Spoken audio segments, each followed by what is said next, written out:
कल की जो कक्षा हमने सुना था, क्लास सुना, उसको रिवाइज करेंगे, फिर भागवतम के श्लोक को आगे उसकी टीका को पढ़ेंगे। रिविजन। चक्रवर्ती पाद के पहले अर्थ को देख रहे हैं, भाग 3। प्रश्न कोई कर सकता है तो भगवान तो अपरिवर्तनीय है, उनमें परिवर्तन नहीं होता है, तो फिर वे इस जगत के उपादान कारण कैसे हुए? क्योंकि इस जगत में तो हम परिवर्तन देखते रहते हैं। प्रकृति को उपादान कारण कहना चाहिए। मान लो कोई व्यक्ति ये पूछे या कोई ऑब्जेक्शन करे, तो उत्तर है क्योंकि भौतिक शक्ति भगवान की शक्ति है, इसलिए भगवान को ही उपादान कारण कहा जाएगा। भगवान इसके कारण है, केवल जड़ प्रकृति अपने आप में कारण नहीं है।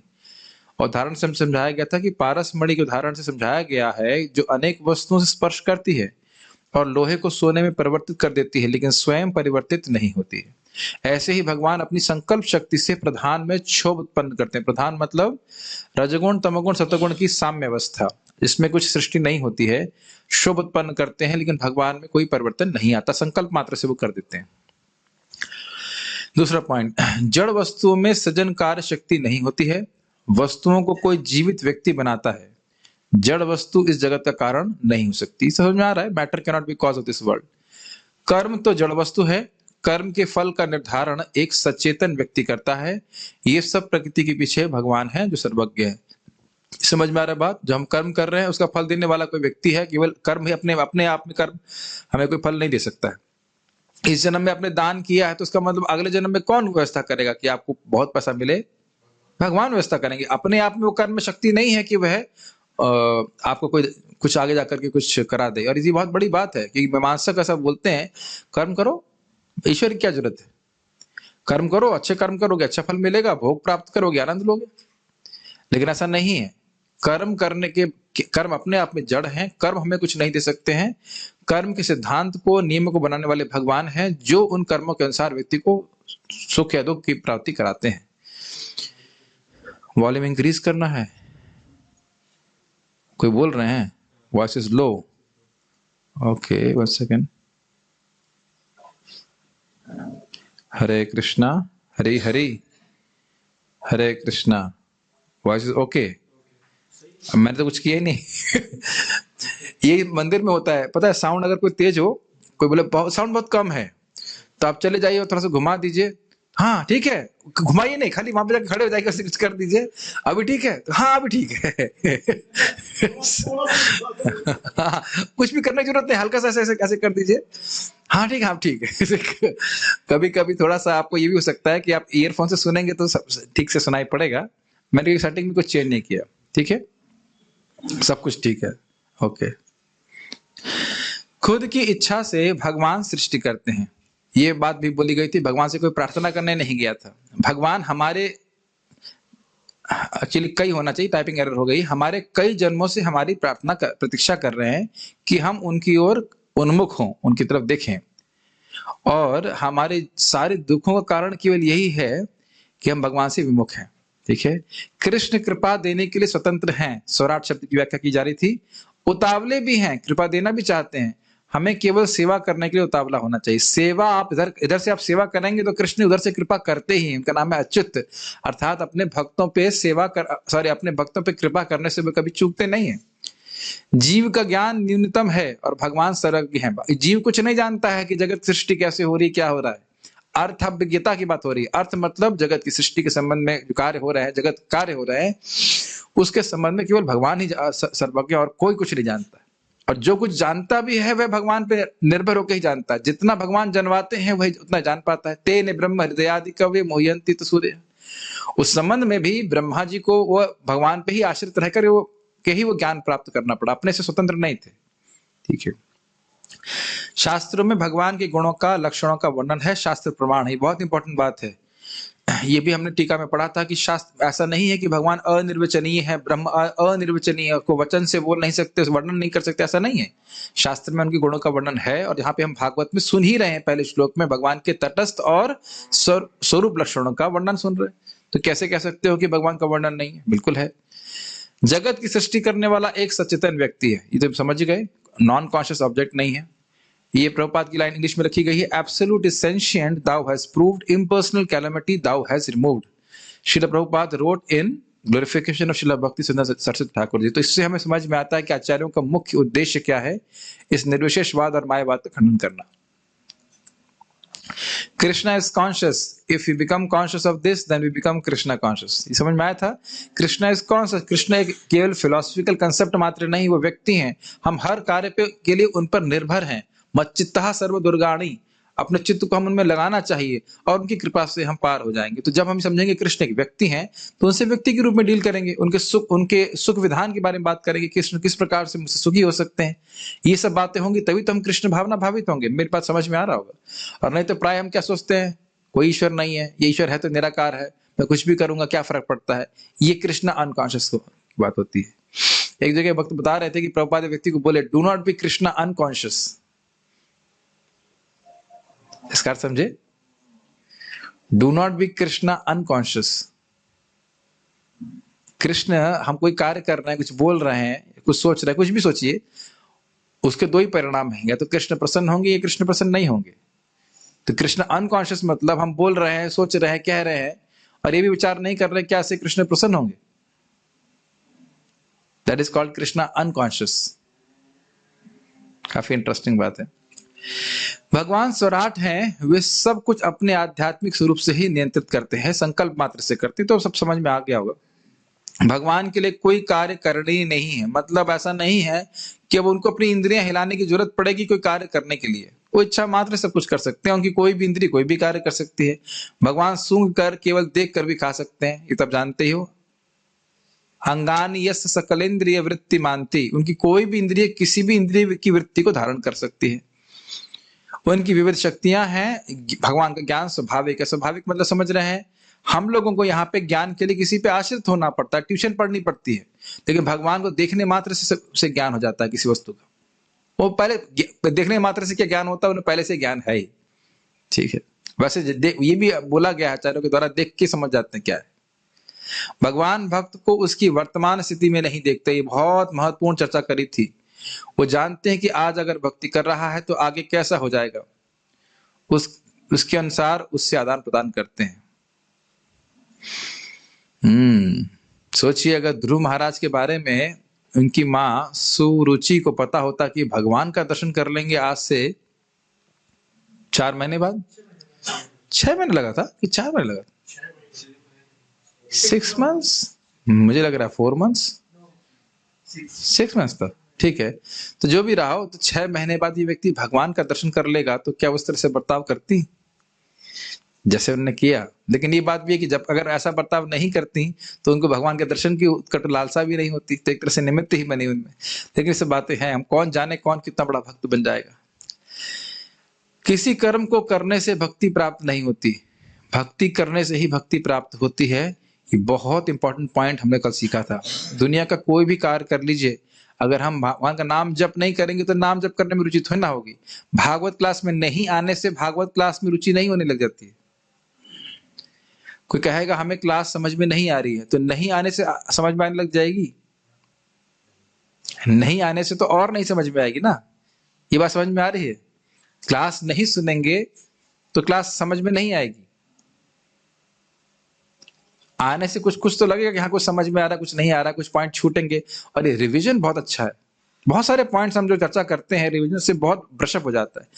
दूसरी बात चर्चा करेगी थी, सेवा मतलब भक्त प्रसन्न हो। एक्चुअली सेवा का मतलब है कि जिसकी हम सेवा कर रहे हैं वह प्रसन्न हो जाए। ये जनरल डेफिनेशन है। ये तो भक्त सेवा की बात यहाँ पे रखा गया है, वैष्णव सेवा की। लेकिन वैष्णव सेवा के द्वारा भक्तों को प्रसन्न करने के द्वारा ही व्यक्ति को भक्ति प्राप्त होती है।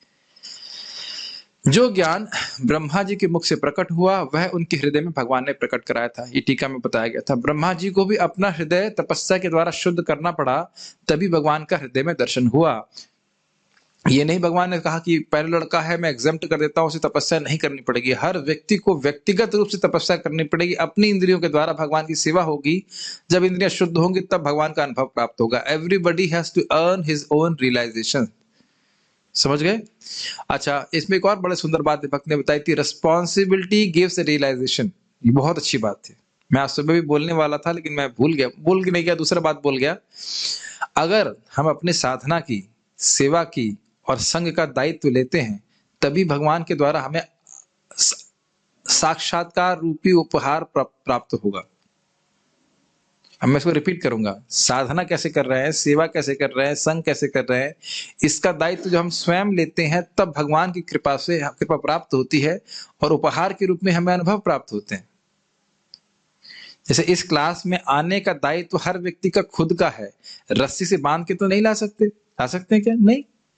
तो जब हमारी इच्छा होगी आध्यात्मिक प्रगति करने की, जो व्यक्ति करना चाहेगा तो वह अपने साधना सेवा संघ का दायित्व स्वयं लेगा।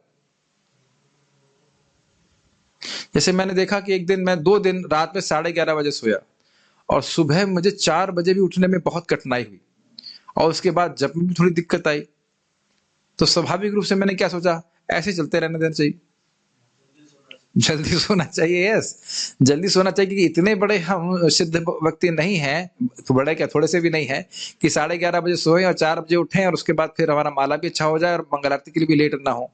ऐसे कैसे हो सकता है? समझ रहे ना मेरी बात?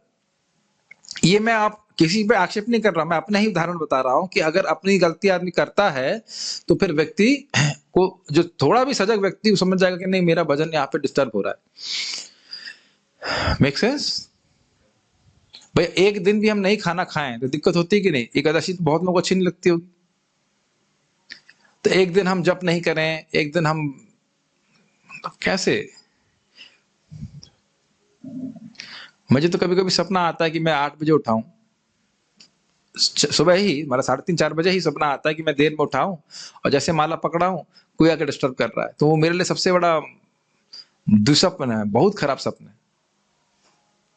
जो भक्त इस प्रकार से साधना सेवा में रक्षा रहेंगे, और ये जितना जो बुद्धिमान व्यक्ति जो यहाँ से इतना बोल दिया गया उतना बहुत है उसके लिए।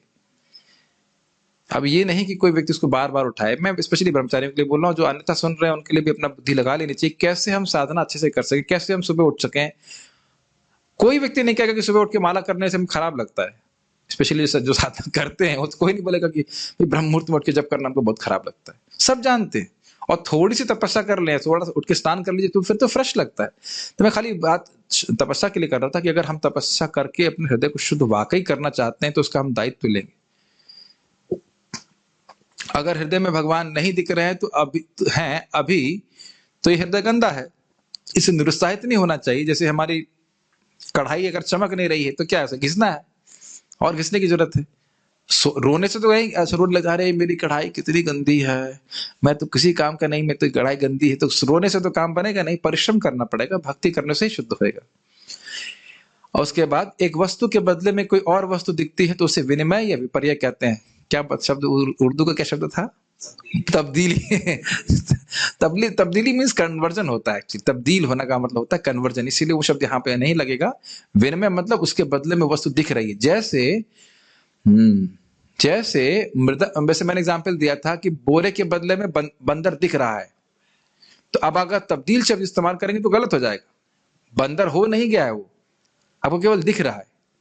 जैसे मृग मरीचिका में जल है नहीं, केवल जल दिख रहा है, जल की प्रतीति इस प्रकार से हो रही, जल नहीं वहां पे। अरे अच्छा नहीं, गलत अर्थ है यहाँ पे, वो उस अर्थ में नहीं। तब्दील मतलब होता है चेंज हो जाना, तब्दीली। क्या गूगल ट्रांसलेट यूज किया गया था इसलिए गड़बड़ हुआ, कोई बात नहीं। लेकिन विनिमय का अर्थ समझना चाहिए, कुछ शब्दों का एकदम सही अर्थ लेंगे तो समझ में आएगा। संस्कृत के शब्दों को वैसे ही समझना चाहिए। विनिमय या विपर्य का मतलब हुआ व्यत्यास, मतलब उसके बदले में वो वस्तु दिख रही, वो वस्तु हो नहीं गई है। ठीक है, आगे हम लोग पढ़ते हैं।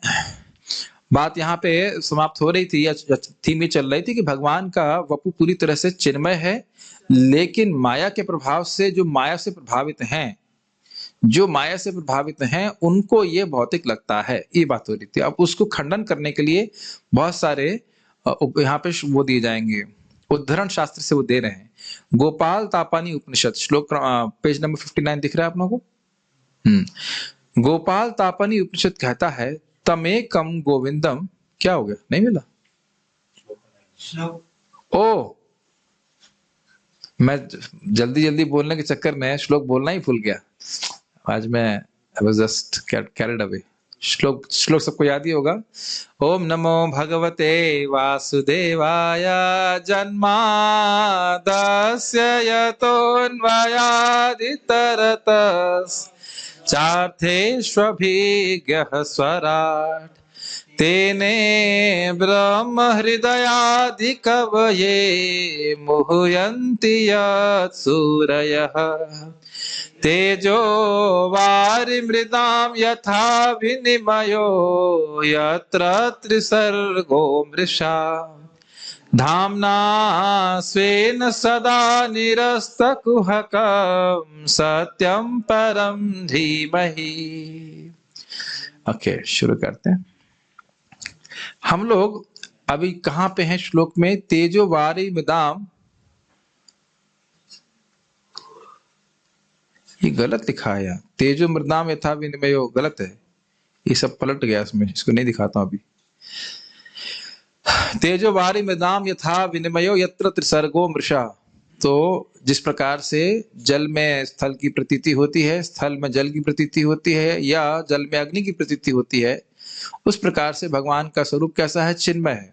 लेकिन जो लोग माया से प्रभावित हैं उनको लग रहा है भौतिक। तो उसके विरोध में वो प्रमाण देने की नहीं, भगवान का जो स्वरूप है वो पूरी तरह से स्पिरिचुअल है, चिन्मय।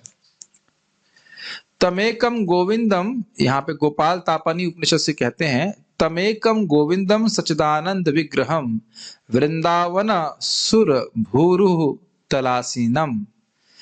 देखिए, तमेकम गोविंदम, वो एक गोविंद, सच्चिदानंद विग्रहम, जो सच्चिदानंद विग्रह है उनका, वृंदावन के सुर भू रूह मतलब कल्पतरु, तल, तल मतलब समझते तले में, आसीनम, वृंदावन के कल्पतरु के तल पे में आसीन है, बैठे हैं।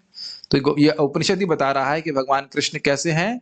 सच्चिदानंद है। उनका शरीर कैसा है? दिव्य है। तो उनकी भौतिक धारणा करना ही गलत है। मैंने भगवान गोविंद को वृंदावन के कल्पतरु के तले पर बैठे हुए देखा, उनका स्वरूप सच्चिदानंद था। ठीक, ये सब क्यों बोल रहे हैं? श्लोक समझ में आ रहा है? ये प्रमाणित करने के लिए कि भगवान का जो विग्रह है, स्वरूप है, वो कैसा है? वह स्पिरिचुअल है, आध्यात्मिक है, सच्चिदानंदमय है। ये बात है बहुत आसानी से।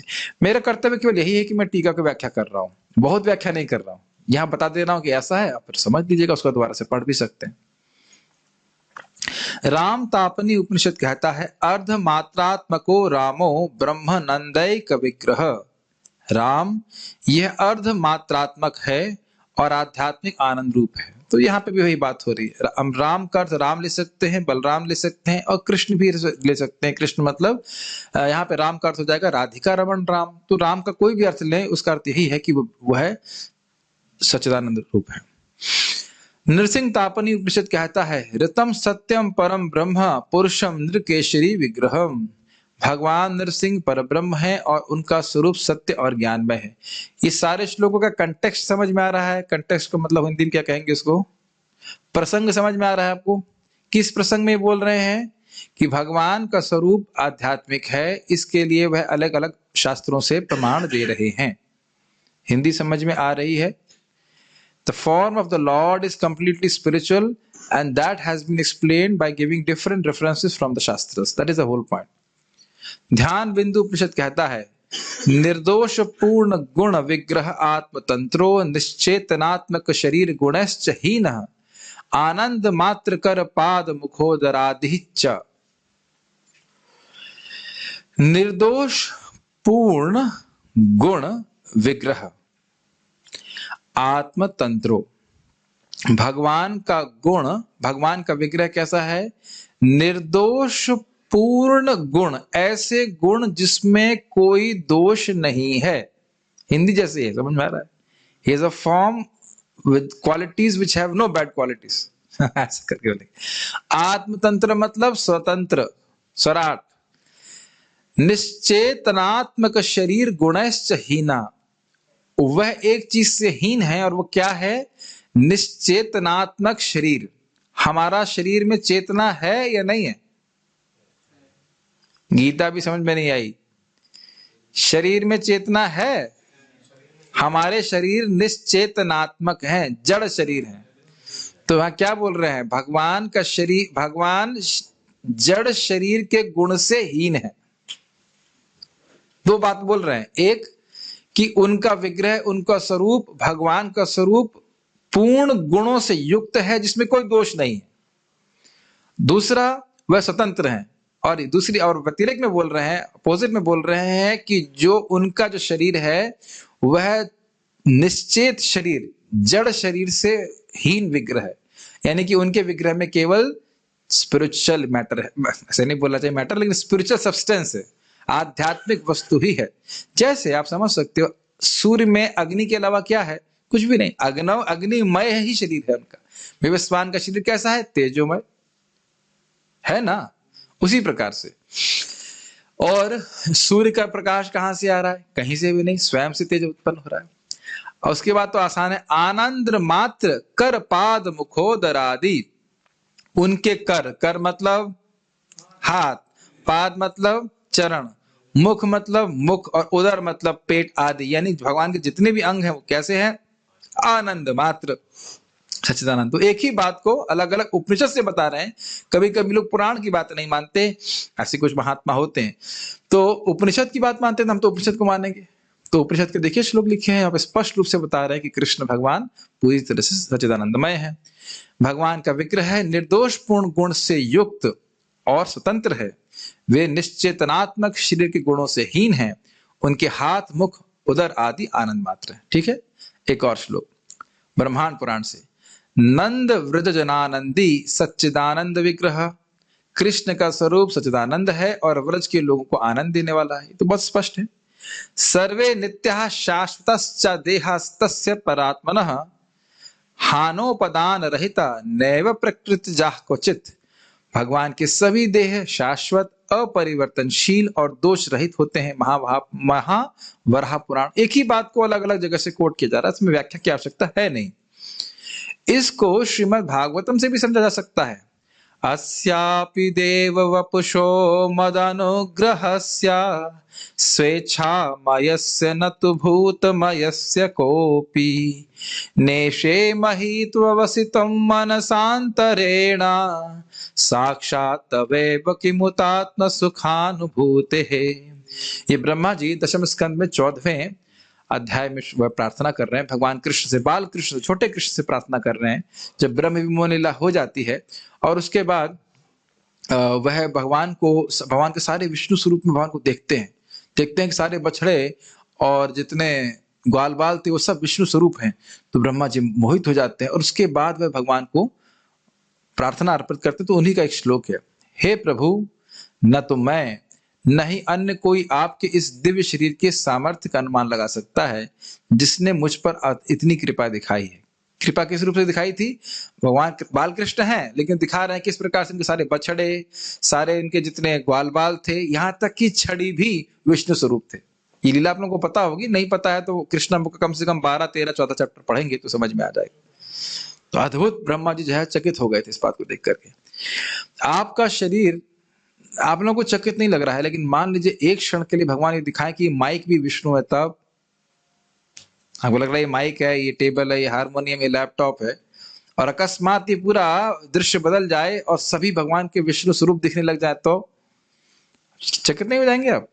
जिसपे आप बैठे हैं वो भी डर लगे नहीं, भगवान विष्णु बैठ गया मैं।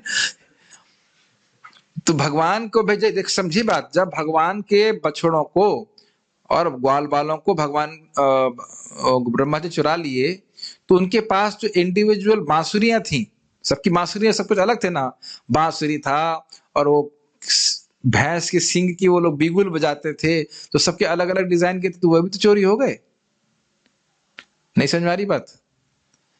जो लीला जानते हैं वो उस पर थोड़ा विचार कीजिए। इसी को लीला चिंतन कहते हैं कि आप ये मत सोचिए खाली ग्वाल बाल को लेके गए और बाकी सारा टिफिन छोड़, सब लेके चले गए, टिफिन बॉक्स सब खत्म, न वस्तु न बच्चे, सब किडनैप, और बछड़े भी। तो उन सभी के रूप में अपने आप को विस्तार करिए। वो जो छड़ी को क्या कहते हैं, छड़ी को छड़ी कहते हैं लेकिन उनको कुछ स्पेशल नाम होता है। वेणु थी उनकी, वेणु मतलब वो भी बांसुरी बजाते थे, और उनका लकुटी बोलते, जहां तक मुझे समझ में आ रहा है, हाँ लठिया लकुटी बोलते हैं, वो सब बन गए भगवान। और जब ब्रह्मा जी ने देखा 1 साल के बाद तो सभी विष्णु स्वरूप में दिखाई पड़े, तो कितना अद्भुत लगा होगा ये बात। फोटो आप कम से कम दशम स्कंद खोलेंगे तो फोटो प्रभुपाद बड़ा सुंदर बना है। कृष्ण छोटे से हैं, मेरे ख्याल से भगवद गीता में भी है, और बहुत सारे विष्णु स्वरूपों को ब्रह्मा जी को दिखा रहे हैं। ठीक है। तो कह रहे हैं आपने मुझ पर बहुत बड़ी कृपा दिखाई है, आपका शरीर आपके शुद्ध भक्तों की इच्छा पूरी करने के लिए प्रकट होता है। ये बहुत सुंदर बात है, जब कभी मौका लगेगा जब वहां पढ़ेंगे तो बहुत अच्छा लगेगा। मतलब भगवान अपना वपु प्रस्तुत करते हैं, जिस रूप में भक्त भगवान को देखना चाहता है उस रूप में भगवान अपने स्वरूप को प्रकट करते हैं। जैसे राधा रानी श्याम सुंदर रूप में देखना पसंद करती हैं तो उस रूप में प्रस्तुत होते हैं। ऐसे अलग अलग रूप भक्त लोग देखना चाहते हैं तो वहां पे भगवान प्रकट करते हैं। यद यद तो बहुत सुंदर एक श्लोक भागवतम का है, भाव सरोज तन भक्ति भाव, बहुत श्लोक बहुत याद नहीं आ रहा, बहुत सुंदर श्लोक है। लेकिन वो कि आपके ननुनाथ पुंसः करके एक श्लोक आता है कि उनका आपकी भक्ति करके परिभावित हो गया, जिसका हृदय एकदम शुद्ध हो गया है, उसमें आपके स्वरूप की स्फुरणा होती है। अभी श्लोक याद नहीं आ रहा है, ये ब्रह्मा जी का ही श्लोक है लेकिन बहुत सुंदर, तीसरे स्कंद में कभी आएगा। बहुत एकदम ऐसे लग रहा है ऐसे आ रहा है मन में और जा रहा है ऐसे करके, बहुत सुंदर श्लोक है। काव्य की दृष्टि से भी भागवतम बहुत सुंदर है, इसके श्लोक गायन में बहुत अच्छे लगते हैं, अर्थ की दृष्टि से भी बहुत सुंदर है। उसको हम देखते चलेंगे आगे, देख ही रहे हैं कि एक श्लोक में कितने अर्थ समझ में आ रहे हैं। यद्यपि मेरा मन भौतिक कार्यकलापों से पूरी तरह से विरत है तो भी मैं आपके साकार रूप को नहीं समझ पाता। ब्रह्मा जी कह रहे हैं कि मेरा मन अब भोगों में कहीं जाता नहीं है, लेकिन फिर भी आपके दिव्य स्वरूप को समझना मेरी क्षमता नहीं है। तो भला मैं आपके ही अंतर में आपके द्वारा अनुभूत सुख को कैसे समझ सकता हूं। इस पे व्याख्या की गई थी कि आप अपने बछड़ों को चराने में कितना सुख अनुभव करते हैं यह नहीं समझ पा रहा हूं। एक जितना याद आ रहा बोलता हूं, अपने ग्वाल बालों के संग खेलने में कितना सुख मिलता है आपको ये नहीं समझ पा रहा हूं। आपके ग्वाल बालों को आपके संग खेलने में कितना सुख मिलता है ये भी समझ नहीं पा रहा हूं। 3 याद आ रहा है और बाकी 2 थे वो भूल गया, वो 1.5-2 साल पहले पढ़ा, 1-1.5 साल पहले पढ़ाया था। 5 चीजें हम बता रहे हैं, 5 अज्ञान बताते हैं कि हम समझ नहीं पा रहे हैं आप कितने सुख में हैं। और भगवान ध्यान भी नहीं दे रहे, ब्रह्मा जी बोले जा रहे हैं, प्रार्थना कर रहे हैं, भगवान चुप है, ध्यान नहीं दे रहे, कहां से आ गए, खेल में डिस्टर्ब कर रहे हैं। तो सब चीजें हैं। तो यहाँ पे हम देख रहे हैं कि ब्रह्मा जी भी भगवान के दिव्य वपु को देख करके भ्रमित हो जा रहे हैं, ये स्थिति है। तो फिर भौतिकतावादी लोग अगर भ्रमित हो जाए तो उसमें कौन से आश्चर्य की बात है। तम मत्वात्मजम अव्यक्तम मर्त्य लिंगम अधोक्षजम गोपिको लूखले दामना बबंधम प्राकृतम यथा। वही अव्यक्त पुरुष जो इंद्रियातीत हैं अब मानवीय बालक के रूप में प्रकट हुए थे और माता यशोदा ने उन्हें समान सा अपना ही बालक समझकर रस्सी के द्वारा ओखली से बांध दिया। तो यहाँ पे दिखा रहे हैं, श्लोक के द्वारा उद्धृत कर रहे हैं कि हाँ भगवान अव्यक्त तो हैं, इंद्रियों के परे हैं, लेकिन यहाँ पे आकर ऐसी लीला कर रहे हैं जिसको देख के लोग भ्रमित हो जाएंगे, कहते अरे तुम कह रहे हो वो असीमित है, देखो देखो उनकी तो पेट में रस्सी बांध दी भगवान माता यशोदा ने, तो असीमित कैसे हो गए। तो वो कभी समझ नहीं पाएंगे कि भगवान सीमित जैसे लग रहे हैं, सीमित है नहीं, वो सीमित है। और भगवान ने दिखाया है किस प्रकार से उनके मुख में सारे ब्रह्मांड है। देखने में बहुत लग रहा है सिंपल सा फॉर्म है, छोटा बालक है, लेकिन पूरा जगत उनके अंदर। इस प्रकार से बातें बोल रहे हैं। तो यानी इसे समझना चाहिए कि जो भगवान का स्वरूप है वह भौतिक स्वरूप की लिमिटेशन को क्या कहा जाएगा हिंदी में, सीमा, हाँ, भौतिक रूप की सीमाओं से सीमित नहीं है। मैंने पहले भी बताया था कि इस जगत में किसी भी वस्तु का स्वरूप है तो उसका एक सीमा होनी चाहिए। जैसे एक लैपटॉप का स्वरूप आपको कुछ रूप दिख रहा है ना, चौकोर सा है, तो चौकोर दिखने के लिए इसकी सीमा होनी चाहिए। ये बात समझ में आ रही है। मृदंग का जो शेप है, रूप है, वो क्या है, वो लैपटॉप जैसे दिखाई पड़ रहा है। तो दोनों रूपों में भेद है अगर, तो उन दोनों की कहीं लिमिटेशन होना चाहिए कि नहीं। यहां मैं उंगली से स्पर्श कर रहा हूं तो यहां से मृदंग शुरू हुआ कि नहीं हुआ। For a object to have shape it has to be limited, is it not. लेकिन कृष्ण के, ये भौतिक रूप की लिमिटेशन है, लेकिन कृष्ण का स्वरूप है लेकिन फिर भी वह सीमित है। तो ये दोनों विरोधाभासी गुण भगवान में सामंजस्य प्राप्त करते हैं। All this contradictory qualities find reconciliation in Krishna. Krishna का स्वरूप है और देखने में लग रहा है लिमिटेड है, लेकिन है वो अनलिमिटेड। मेक सेंस, पूरा जगत ही उसमें है। यस, तस्मात् इदं जगदशेषमसत्स्वरूपं स्वप्नाभमस्तधिषणं पुरदुःखदुःखं त्वय्येव नित्यसुखबोधतनावनन्ते मायात उद्यदपि तत् इवाव भाति। अतः यह संपूर्ण ब्रह्मांड जो कि स्वप्न के तुल्य है, प्रकृति से असत है, मतलब स्वाभाविक रूप से ये अशाश्वत है, फिर भी ये असली, ये सत प्रतीत होता है। इसकी व्याख्या तो हम लोगों ने श्रीधर स्वामी की टीका में करी थी कि है तो ये अशाश्वत लेकिन लग रहा है शाश्वत, है तो ये दुखमय लेकिन लग रहा है सुखमय। और इस तरह ये मनुष्य की चेतना को प्रछन्न कर लेता है और बारंबार दुख का कारण बनता है। बहुत सुंदर सुंदर श्लोक है ये, थोड़ा थोड़ा बोलने का प्रयास करेंगे इसके ऊपर। मनुष्य की चेतना को प्रछन्न कर लेता है मतलब बिल्कुल ढक लेता है मनुष्य के स्वरूप को कि वो है कौन, और सभी जीवों के भी। और सभी जीव ये सोच रहे हैं कि ये जगत बहुत सुखमय है और अगर अभी नहीं है तो अब थोड़ा सुखी हो जाएंगे। जैसे आज सुबह बहुत ठंड थी लेकिन थोड़ा धूप निकल आई तो अब क्या सोचता है, अभी ठीक है। हवा, अब देख रहे हैं ठंडी हवा लग रही है लेकिन ऊपर से थोड़ी थोड़ी धूप लग रही है तो इतना बुरा तो नहीं है। अगर गर्मी बाहर हो रही थी क्या तो पंखा चल गया तो ठीक है। तो आप देखेंगे कि हम लोगों को माया बार बार इस प्रकार से प्रलोभित कर रही है कि इतना बुरा नहीं है, एडजस्ट कर लो और आगे जाकर के थोड़ा ठीक हो जाएगा। क्या ये अपने जीवन में होता हुआ देख रहे हैं आप? कितना भी कष्ट हम अनुभव करें लेकिन हम सोचते हैं इतना बुरा तो है ना, इट्स ओके, और लोग भी तो दुख भोग रहे हैं, अकेले तुम थोड़ा भोग रहे हो। क्या आप इसको पकड़ रहे हैं? माया इस प्रकार से बोलती है। विजय प्रभु क्या लगता है आपको? हाँ बोलना चाहिए, प्रभु जी से बोले इसका मतलब हाँ बोलना चाहिए। नहीं, धीरे धीरे समझ में आता है कि हम दुख भोगने के बाद भी somehow that we want to adjust, मतलब इतना बुरा नहीं है। यहां तक कि नरक में भी इस प्रकार से सोचता है। एक व्यक्ति, अच्छा मैंने वक्ता सुना है कि एक व्यक्ति को सजा मिली है कि दूसरे व्यक्ति का पांव खाएगा और दूसरे व्यक्ति को सजा मिली है कि वो उसका पांव खाएगा। सोचिए, तो अपने दर्द को नहीं देख रहा है, वो देख रहा है कि मुझे खाने को तो मिल रहा है ना दूसरे का पांव या दूसरे का शरीर। तो ये स्थिति है कि नरक से भी जीव बाहर नहीं निकलना चाहता। और प्रमाण देख लीजिए, मल के कीड़े को आप मारने का प्रयास कीजिए, उसे प्रयास मत कीजिएगा, उसमें हाथ गंदे हो जाएंगे, लेकिन मल का कीड़ा भी मल में आसक्त रहता है, मरना नहीं चाहता। Is it not? कोई भी मरना नहीं चाहता।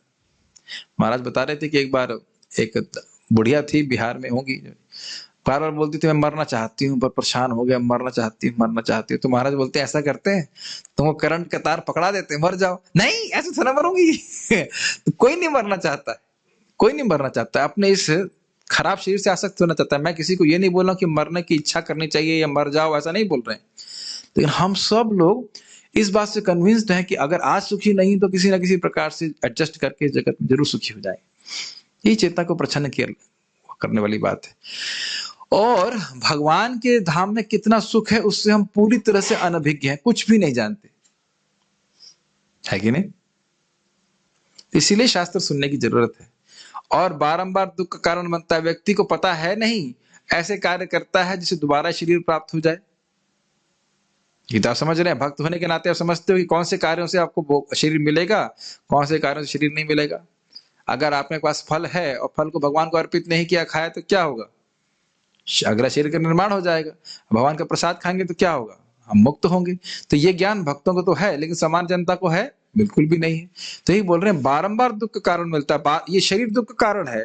और अब इस जन्म में व्यक्ति कार्य ऐसे जानता ही नहीं कि कौन से कार्य करूं जिससे मुझे दोबारा इससे शरीर प्राप्त ना हो। तो इसीलिए कह रहे हैं कि बारंबार दुख का कारण बनता है। यह ब्रह्मांड सत्य इसलिए लगता है क्योंकि यह आपसे उद्भूत माया की शक्ति द्वारा प्रकट किया जाता है। याद आ रहा है श्रीधर स्वामी की टीका में, भगवान इतने सत्य हैं और माया उनकी शक्ति उनके ऊपर उनकी इच्छा से चल रही है कि उनके गुण यहाँ पे दिखने लगते हैं। लगता है कि जगत हमेशा रहेगा, लगता है ये ज्ञानमय है, यहाँ कुछ ज्ञान है, और यह लगेगा कि यहाँ पे कुछ हम सुखी हो सकते हैं।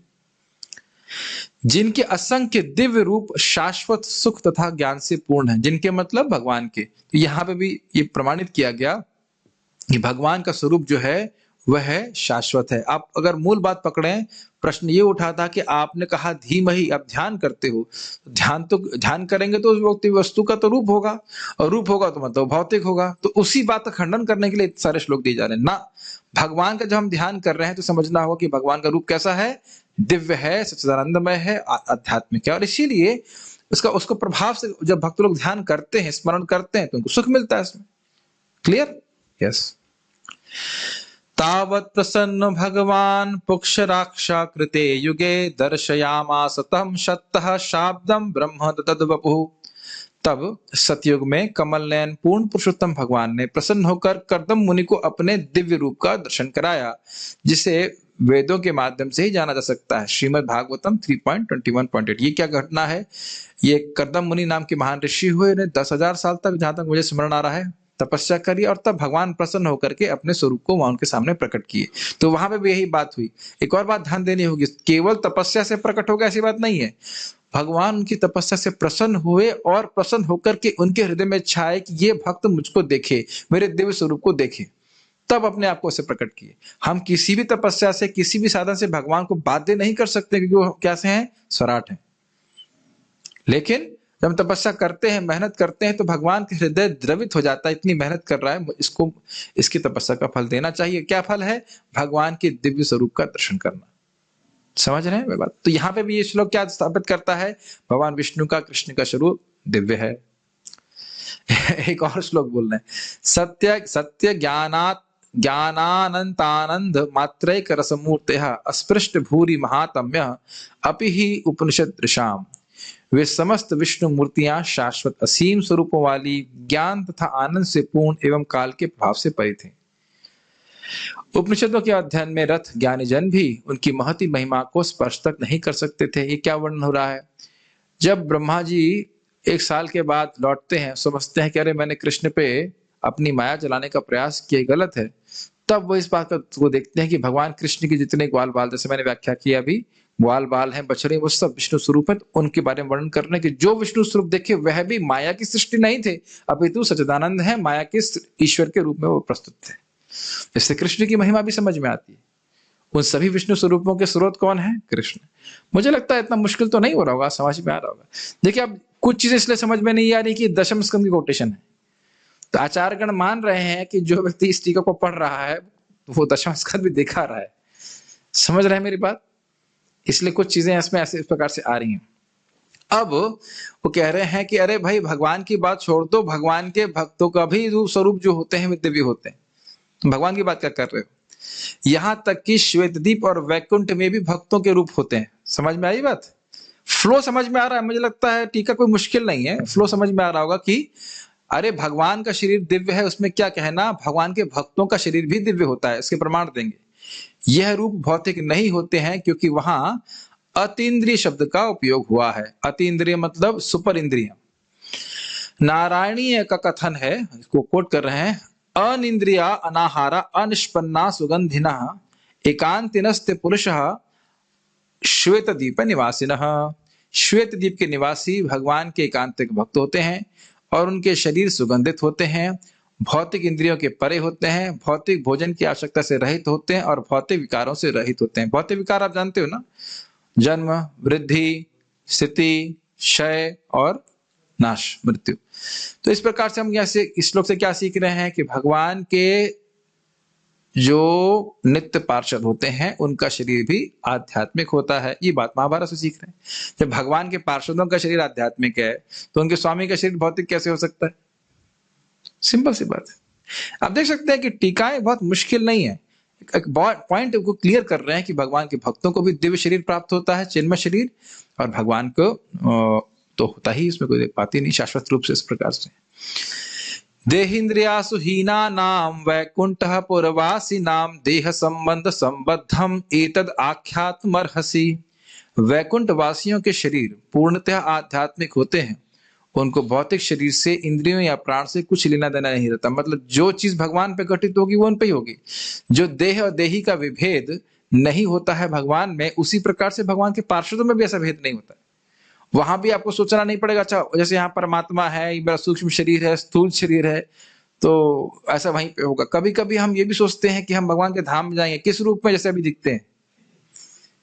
ये गलती की है, कभी नहीं किया आप? हम सोचते हैं भगवान के धाम में जो जाएंगे तो कार्तिक सोचते हो ना आपके ऐसे ही लगूंगा जैसे मैं दिख रहा हूं, नहीं सोचते आप? मैं तो कई बार सोचा करता हूं कि जब मैं जाऊंगा तो इसी रूप में होऊंगा। ये रूप है हमारा? ये रूप तो है नहीं। अब देख रहे हमारी पहचान कितनी है। अगर आप सोचो, थोड़ा सोचो कि मैं भगवान के धाम जा रहा हूं, तो ऐसे सोचोगे कि मैं जैसा दिख रहा हूं वैसे जा रहा हूं, लेकिन ऐसा नहीं है। आप जानते हैं अजामिल को शरीर छोड़ते ही तुरंत एक आध्यात्मिक शरीर प्राप्त हुआ, नारद जी को शरीर छोड़ते तुरंत आध्यात्मिक शरीर प्राप्त हुआ। अगर हम नारद जी के बचपन के बारे में बात में करेंगे ना, तो भी हम वही सोचेंगे कि अरे नारद जी जैसे फोटो में दिखते हैं वैसे पिछले जन्म में रहे होंगे। ऐसा नहीं होता है। कितना हमारी कंडीशनिंग कितनी स्ट्रांग है कि हम इसी को शरीर मानते हैं, अपने को शरीर मान रहे हैं, इसको जड़ पदार्थ को। बड़ा मुश्किल है से बाहर निकलना, भक्ति करके ही बाहर हो सकते हैं। अतएव कृपा करके बताइए किस तरह भगवान के पार्षदों को सामान्य व्यक्तियों की तरह भौतिक शरीर में अवतरित होने का श्राप दिया गया। ये युधिष्ठिर महाराज नारद जी से पूछते हैं। जब नारद जी ने कहा कि जय और विजय हिरण्याक्ष हिरण्यकश्यप बन गए, तब उनको आश्चर्य हुआ कि ना, उनका तो शरीर पूरी तरह चिन्ह में होता है, उनमें तो कोई दोष आने का संभावना है नहीं, तो श्राप कैसे प्राप्त हुआ और कैसे वह भौतिक जगत में आ गए, उसकी वजह मुझे बहुत संदेह हो रहा है, संशय हो रहा है, तो आप उसको समझाइए। तो समझ में आया दो श्लोक क्यों कोट कर रहे हैं। ये इससे समझ में आता है कि जो वैकुंठ के निवासी हैं उनका शरीर पूरी तरह से कैसा होता है, दिव्य होता है। तो भगवान का कैसा होगा, दिव्य होगा, ये बात है। अब इस संबंध में क्या शंका है कि उनके शरीर आध्यात्मिक होते हैं, मतलब कोई शंका नहीं है। इन सब निष्कर्षों के बाद भी कुछ लोग शंका करते हैं, तो उसके उत्तर में कहा जाता है कि धामना, अर्थात धामना स्वेन सदा निरस्तक हुकम सत्यम परम धीमे, उसको बोलना है धामना। अपनी स्वरूप शक्ति के द्वारा अपने भक्तों में निष्ठ, स्वयं के अनुभव के द्वारा या प्रतिक्षण ऐश्वर्य और माधुर्य में वर्धित होने वाले अपने प्रकाशमान श्री विग्रह के द्वारा, जो स्वेना अर्थात जो विग्रह केवल भगवान का ही हो सकता है और असाधारण है, और जो सदा अर्थात तीनों काल में विद्यमान रहता है, वह अपने संबंध में सभी कुहक अर्थात कुतर्कों को अपने प्रकाशमान चिन्मय स्वरूप से निरस्त करते रहते हैं। इसका अर्थ क्या है, बहुत लंबा लाइन हो गया। अपनी स्वरूप शक्ति के द्वारा भगवान अपने दिव्य चिन्मय सच्चिदानंद स्वरूप का अनुभव भक्तों को कराते हैं। इसकी व्याख्या करी थी ना कि जिस भक्त को भगवान का अनुभव हो गया, उसे कोई कितना भी तर्क करे कि भगवान का स्वरूप भौतिक है, ये है, वो कभी नहीं मानने वाला। क्यों नहीं मानेगा, क्योंकि उसको अनुभव प्राप्त हो गया। कैसे प्राप्त हुआ, भगवान की स्वरूप शक्ति से। वो कैसे मिली, कैसे उस पर स्वरूप शक्ति का शक्तिपात हुआ, कह सकते हैं। तो शक्ति संचारित हुआ भगवान की भक्ति करके। भक्ति करते करते जैसे उसकी भक्ति परिपक्व हुई, भगवान को समझने लग गया। ये क्लियर समझ में आ गया, ये एक पॉइंट है। दूसरा है कि उनका जो स्वरूप है वह निरंतर सुखमय है। उनका सुख, जो शरीर में जो उनका दिव्य वपु है, उसके सुख, उसमें सुख में, मधुरता में निरंतर वृद्धि होती रहती है। तो जो व्यक्ति ऐसे विग्रह का अनुभव किया है, वह किसी भी तर्क से प्रभावित नहीं हो सकता। यहाँ पे जो हुकम शब्द है, वह उन कुतार्किकों के तर्कों को कहा जा रहा है जो कहते हैं कि ना, भगवान तो एक भौतिक व्यक्ति हैं, उनका स्वरूप तो देखो भौतिक, देखो बाण लगे थे ना भीष्मदेव के, देखो खून निकला। अगर आत्मा तो कभी काटा जा नहीं सकता, तो खून कैसे निकला? क्या उत्तर है, भगवान लीला के आवेश में ऐसा प्रस्तुत करते हैं, उनकी लीला शक्ति ऐसे प्रस्तुत करती है। तो यह नहीं सोचना चाहिए कि भगवान में खून है, हड्डी है, जो बाण लग गए और उसके बाद वह उससे प्रभावित हो गए। मेरी बात आप समझ पा रहे हैं? तो ये जब तक सिद्धांत नहीं समझेंगे हम ठीक से, तो फिर हम लीला भी ठीक से नहीं समझेंगे। फिर हम समझेंगे अरे तो उनका खून निकल रहा है, इसका मतलब सामान्य व्यक्ति है। Make sense? और सदा का मतलब है कि तीनों काल में, भूतकाल, भविष्य काल, वर्तमान काल में हर प्रकार का कोई तर्क होता है, उसको निरस्त करने वाले होते हैं। समझ में आ गया होगा। इस भारी लग रहा है तो यार 5 ही तो पेज है, पूरा कर देते हैं आज, फिर कल से दूसरा अर्थ शुरू करते हैं। इसको वेदांत सूत्र के इन सूत्रों के द्वारा इंगित किया जाता है, यथा तर्को अप्रतिष्ठानात्, भगवान के संबंध में तर्क स्वीकार नहीं किए जा सकते क्योंकि इनकी कोई प्रतिष्ठा नहीं होती। ये बात समझ में आ रही है? अब इसे क्या समझिए, इस श्लोक की व्याख्या ये पॉइंट कर रहा है कि अपने संबंध में जो भी कोई तर्क है, भगवान उसको अपनी स्वरूप शक्ति से निरस्त कर रहे हैं। तर्कों की कोई प्रतिष्ठा भगवान के सामने नहीं होती। तर्क जो है वो मन से चलते हैं, मन में आ रहे हैं, बुद्धि में आ रहे हैं। मेरी बुद्धि तेज है, मैं आपके तर्क काट दूंगा, आपकी बुद्धि तेज होगी, मेरे तर्क को काट देंगे। लेकिन इससे हम भगवान के संबंध में कुछ भी समझ नहीं सकते हैं। भगवान के संबंध में हमें शास्त्र का प्रमाण को स्वीकार करना पड़ेगा। शास्त्र में वर्णन है कि भगवान सच्चिदानंदमय है और उसका अनुभव भी अपने भक्तों को कराते रहते हैं, तो इसलिए कोई डाउट वह रहने देते नहीं इस तरह से। अब इसके बाद प्रमाण दे रहे हैं बहुत सुंदर, यमेवैष वृणुते तेन लभ्यस्तस्यैष आत्मा विवृते तनुम स्वाम। भगवान उसको अपना स्वरूप प्रकाशित करते हैं जिसका चुनाव वे स्वयं करते हैं। बहुत सुंदर बात है। भगवान को कोई देख नहीं सकता। जैसे अभी कोई कहे कि टॉर्च लेके आओ, टॉर्च जलाते हैं, सूर्य को देखते, संभव है? ना ना, अभी देखेंगे हम, क्या संभव है Amarnath Prabhu? Can you see the sun right now? No. आपको प्रतीक्षा करनी पड़ेगी, और जब सूर्य उदित होगा तो अपने आप समझ में आ जाएगा। अब कितने बल्ब सूर्य के बराबर होते हैं? कितना भी बल्ब दे दीजिए, कुछ भी कह दीजिए कि भाई बल्ब सूर्य प्रकाशमान है, अच्छा ये इसी ट्यूबलाइट की तरह होता होगा? ना, कितनी भी ट्यूबलाइट देख ले, वह सूर्य के प्रकाश का अंदाजा नहीं लगा सकता। सूर्य के प्रकाश का जो भी सोचेगा कि इतना बड़ा बल्ब, उतना बड़ा बल्ब, उतना बड़ा बल्ब, उससे भी बड़ा प्रकाशमान वस्तु है कि नहीं? और सूर्य के आने के बाद आपको कहे ये बल्ब जो है ना, ये सूर्य के समान है, मानेंगे? इस उदाहरण से सब कुछ क्लियर हो जाएगा। सूर्य को देखने के बाद कोई कह दे कि भाई ये बल्ब भी सूर्य के समान है, मान जाएंगे आप? नहीं मानेंगे। तो यही बात बोल रहे हैं कि और अब वो कैसे आप नहीं मानोगे? सूर्य के संबंध में सारे तर्कों को सूर्य अपने ही प्रकाश से नष्ट कर देता है। आप समझ में आ रही बात? तो जो व्यक्ति सूर्य का दर्शन कर लिया, कैसे किया? जब सूर्य भगवान उदित हुए, उसने दर्शन किया, तो समझ में सारा बात आ गई, ये सूर्य है। क्लियर? जिन लोगों ने सूर्य कभी नहीं देखा है वो उसमें अड़कलबाजी कर सकते हैं, लेकिन देख लिया वो समझता है कि सूर्य का अर्थ क्या है। Make sense? कुछ ऐसे कीड़े होते हैं जो रात में ही मर जाते हैं, तो उनके तर्कों की वैल्यू कुछ सूर्य करेगा? भाई हमको नहीं मान रहे हैं तो हम उदित हो जाए? नहीं। उसी प्रकार से आप बोल रहे हैं कि भगवान स्वयं अपने भक्त को जब उसकी भक्ति से प्रसन्न होते हैं, दिखाते हैं कि देखो मैं इस प्रकार से हूं, अन्यथा हम समझ नहीं सकते। ये बात बोल रहे हैं। बहुत अच्छा श्लोक है। इस श्लोक में तनुम शब्द के साथ स्वाम कहने का अर्थ यह है कि भगवान का शरीर उनकी स्वरूप शक्ति से प्रकट होता है। समझ में आई बात? तनु स्वाम का अर्थ भगवान अपने को प्रस्तुत कराते हैं अपनी स्वरूप शक्ति से। संधिनी शक्ति, सम्मित शक्ति, हिलादनी शक्ति स्वरूप शक्ति है, उसको द्वारा अपने स्वरूप को प्रकट करते हैं। स्वरूप तो हमेशा है, लेकिन वो प्रकट करते हैं भक्त के समक्ष।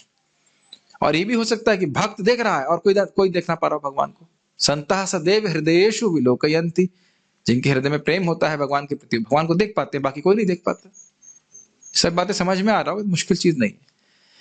यानी पॉइंट ये है कि जब भक्त भगवान का ध्यान कर रहे हैं, या जिन लोगों ने भगवान का दर्शन किया है, वह किसी भौतिक वस्तु का दर्शन नहीं किए, वह आध्यात्मिक स्वरूप ही रहा है। ये बात बोल रहा है, और त्रिकालिक रूप से इस प्रकार से रहा है। भक्तों की केवल इमेजिनेशन, ये भावना मात्र नहीं थी। यह तथ्य कि भगवान के मन और नेत्र आदि भौतिक नहीं है, उसको बहुश्यामा, मैं बहुत हो जाऊं, और साएक्षतः उन्होंने दृष्टिपात किया से भी समझा जा सकता है, क्योंकि भगवान ने अपनी इंद्रियों का प्रयोग प्रकृति में शोभ उत्पन्न होने से पहले ही किया था, जो भौतिक मन और इंद्रियों की रचना करती है। इसको समझ में आई बात? साएक्षतः बहुश्यामा, भगवान ने सोचा कि मैं बहुत हो जाऊं, जीवों की सृष्टि करूं या जीवों को शरीर दूं।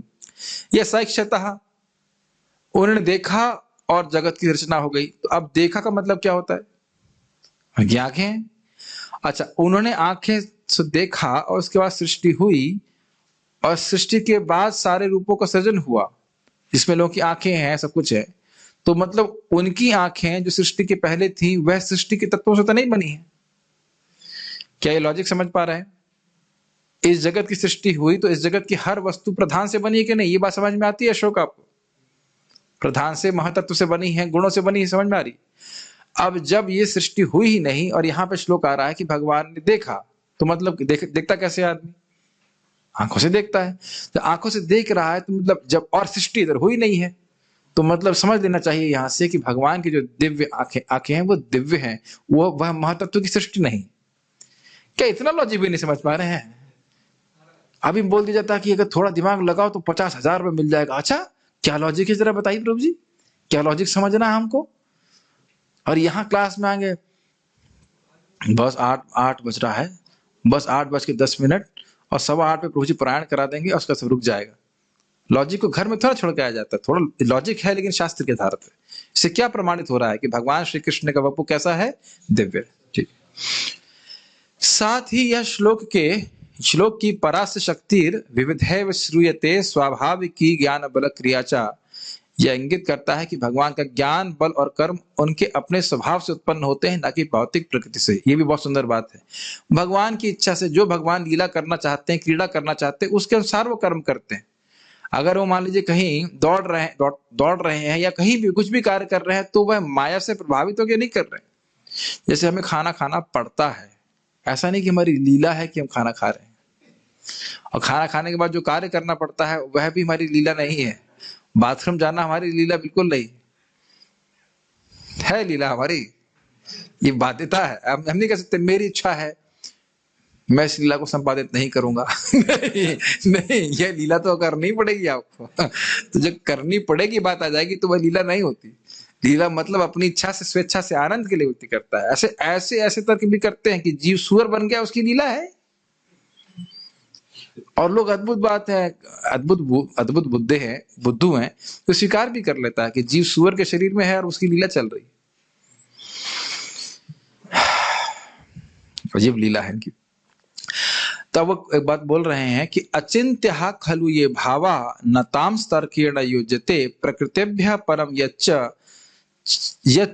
तद अचिंतस्य लक्षण भी बहुत सुंदर श्लोक है। जो चीज अचिंत्य है, जैसे भगवान के लक्षण अचिंत्य हैं, उस पे आप अपने तर्क को योजना मत करो, तर्क मत लगाओ। प्रकृतिभ्य परम यच्च, जो व्यक्ति प्रकृति के परम है उसके लक्षण अचिंत्य ही होते हैं। वो हमारे मन और भौतिक मन और बुद्धि के परे होते हैं।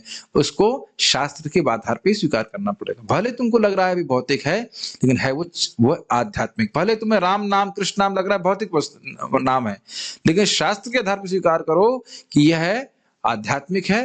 उनकी सेवा भावना जागृत करो तो भगवान की कृपा से प्राप्त होगा। जैसे एक श्रीपाद रामानुजाचार्य जी की एक पिक्चर हमने उन पर आधारित देखी थी, बहुत पुरानी पिक्चर बनी हुई थी। उसमें भी वहां वो बोलते हैं, श्रीपाद रामानुजाचार्य जी गोष्ठीपूर्ण थे, क्या नाम थे, गोष्ठीपूर्ण नाम था, कांचीपूर्ण से पूछते हैं कि भगवान के बारे में ये बात कैसे समझें। उन्होंने कहा भगवान की सेवा करो। फिर रामानुजाचार्य जी मटके मटके जल लेके आते हैं, सेवा करते हैं नए बच्चे के रूप में। तो जब सेवा करता है व्यक्ति तब भगवान आपका अपने आप को प्रकट करते हैं। ऐसा नहीं कि भगवान हम अपने मन और बुद्धि के प्रयास मात्र से भगवान को समझ पाएंगे। यही बात हम बोल रहे हैं कि इसमें तर्क मत लगाओ। उन लोगों को बोल रहे हैं जो लोग इस प्रकार को तर्क भगवान में लगाते हैं। जो वस्तु अचिंत्य है उनको तर्क के द्वारा समझने का प्रयास नहीं करना चाहिए। अचिंत्य का अर्थ है वह वस्तु जो भौतिक प्रकृति के परे होती है। समझना चाहिए कि तर्क का स्थान है, लेकिन शास्त्र के आधार पर, केवल तर्क के आधार पर आप भगवान को नहीं पकड़ सकते। हम भी यहाँ युक्ति तर्क ले रहे हैं, आचार्यगण ले रहे हैं, लेकिन वह किसके आधार पर है? शास्त्र के आधार पर। शास्त्र छोड़कर के आप भगवान के बारे में बात करेंगे तो उससे कुछ बात तुम कितना भी कर लो, कितनों को कन्विंस कर लो, लेकिन सत्य नहीं बोल पाएंगे। हम ये प्रमाणित करने का प्रयास नहीं करें कि हम सत्य बोल रहे हैं। हम ये जानने का प्रयास करें कि सत्य क्या है। Truth has authority, authority does not have truth. समझ रहे हैं मेरी बात? ऐसा नहीं कि कोई व्यक्ति पद पे है या उच्च स्थान पे है जो बोल दे कि भगवान निराकार है तो निराकार हो जाएगा। चाहे वो कितने भी लोगों को कन्विंस कर ले कि भगवान निराकार है, उससे भगवान निराकार हो नहीं जाते। ठीक, उनका शासन है और उसके अनुसार उसको दंड भी मिलेगा इस प्रकार के कार्य करने का। जैसे कि 80,000 शिष्य थे ना प्रकोशानंद सरस्वती के, लेकिन महाप्रभु गुस्सा हुए रहे थे उससे और कहा कि मैं उसको कोड़ दिया हूं इस प्रकार का अपराध करने के कारण। तो कन्विंस करो, ठीक है, लेकिन वो शास्त्र के आधार पे कन्विंसन होना चाहिए उनका। मनगणन तरीके से, अपरंपरागत तरीके से करने से फायदा नहीं है। तो यही बोल रहे हैं कि तर्क मत लगाओ। इस श्लोक में यह चेतावनी दी जा रही है कि भौतिक तर्क को भगवान के संबंध में कभी प्रयोग नहीं करना चाहिए। इससे रिजल्ट क्या होगा? भ्रमित होगा व्यक्ति, भगवान को भौतिक मानेगा और उसकी आध्यात्मिक प्रगति रुक जाएगी। इसीलिए परंपरा में सुनना चाहिए। जैसे यह शास्त्र की आज्ञा है कि परदारान न गच्छेत, दूसरे की पत्नी का संग कभी नहीं करना चाहिए। यदि असुर प्रकृति के लोग भगवान पर कुतर्क के बाण चलाकर नरक में गिरते हो तो गिरे। बहुत हुई उनकी ऐसी चर्चा। भाई इतना सारा तुमको समझा दिया, अब तुम उसके बाद भी फालतू के तर्क करते रहो। आपने देखा होगा ना, कुछ लोग केवल तर्क करने के लिए करते हैं। हम आपको अपोज क्यों करेंगे? क्योंकि हम अपोजिशन में हैं। इसलिए आप सही भी बोलोगे तो हम आपको गलत ठहराएंगे। तो अब तुम ऐसा कर रहे हो, मतलब उस व्यक्ति को बोल रहे हैं चक्रवर्ती पाद ऐसा ही करने में तुले हो और नरक ही जाना चाहते तो फिर क्या करेंगे? तो यहाँ पे आज प्रथम अर्थ की समाप्ति हुई है। जितना मेरे पास क्षमता थी व्याख्या करने की मैंने किया। कल से हम दूसरे अर्थ के समझने का प्रयास करेंगे। प्रश्न है तो देख लेता हूं। 6 महीना, ठीक है। लकुटी, यस, ओके। क्या अर्जुन भौतिक शरीर के साथ स्वर्ग गया था युद्ध से पहले? ये कहां बताया? देखिए, आपको प्रश्न ठीक है, आपका प्रश्न तो हम दे देंगे उत्तर कि हाँ, वो इसी शरीर के संग गए थे, लेकिन ये प्रश्न थोड़ा प्रसंग में पूछिएगा।